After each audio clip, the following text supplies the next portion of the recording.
Emmanuel Macron est-il condamné au concert de casseroles? Depuis qu'il a promulgué la loi réformant les retraites, le président ne peut plus faire un pas sans être accueilli par des sifflets, huées ou cartons rouges quand des mannequins à son effigie ne sont pas carrément incendiés. C'est très impressionnant, mais ça n'est pas nouveau. Pendant la crise des Gilets jaunes, déjà, il avait affronté une très forte adversité. Sa voiture avait même été poursuivie à la sortie de la préfecture de la Haute-Loire.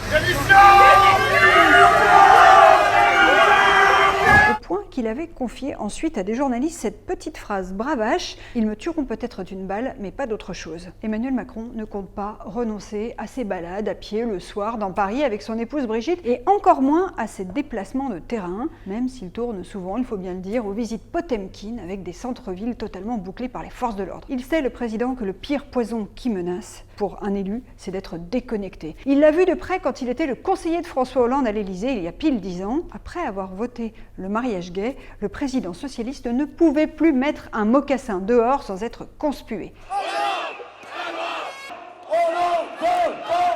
Pendant la présidentielle de 2017, Macron avait donc théorisé le fait qu'il ne fallait pas avoir peur d'aller, comme il dit, au cœur de la bête. Si vous écoutez les mecs de la sécurité, disait-il, vous finissez comme François Hollande. Vous êtes en sécurité, mais vous êtes mort. Bon courage donc aux agents du GSPR, le groupement de sécurité de la présidence de la République chargé de le protéger. Emmanuel Macron n'est pas le premier président à être sévèrement chahuté. Dès 2007, Nicolas Sarkozy avait été copieusement insulté par des pêcheurs au Guilvinec. En 2009, le préfet de la Manche avait été limogé après une de ses visites mouvementées. Et en 2011, le même Sarkozy avait été violemment agrippé au col dans une foule. En 2012, enfin, lors d'une visite très houleuse à Bayonne, Sarkozy avait dû se réfugier dans un bar. Avant lui, on se souvient des images désastreuses de Giscard quittant l'Élysée en 1980. Après avoir transmis ses pouvoirs à Mitterrand, sous les sifflets, il avait commis l'erreur de faire garer sa voiture à l'extérieur du palais. Depuis, vous aurez remarqué que tous les présidents sortants quittent l'Élysée véhiculés. Pendant la guerre d'Algérie ou mai 68, le général de Gaulle, lui aussi a été plusieurs fois sifflé dans des cérémonies. Alors, il n'est pas interdit de prendre tout ça avec un petit peu d'humour. Alpagué par un homme au cri de « Mitterrand fout le camp », le président socialiste avait répliqué « Ça rime, mais c'est une rime pauvre ». Quant à Jacques Chirac, traité un jour de « connard » dans un bain de foule dans le Var, il avait aussitôt répondu « Enchanté, moi c'est Jacques Chirac ».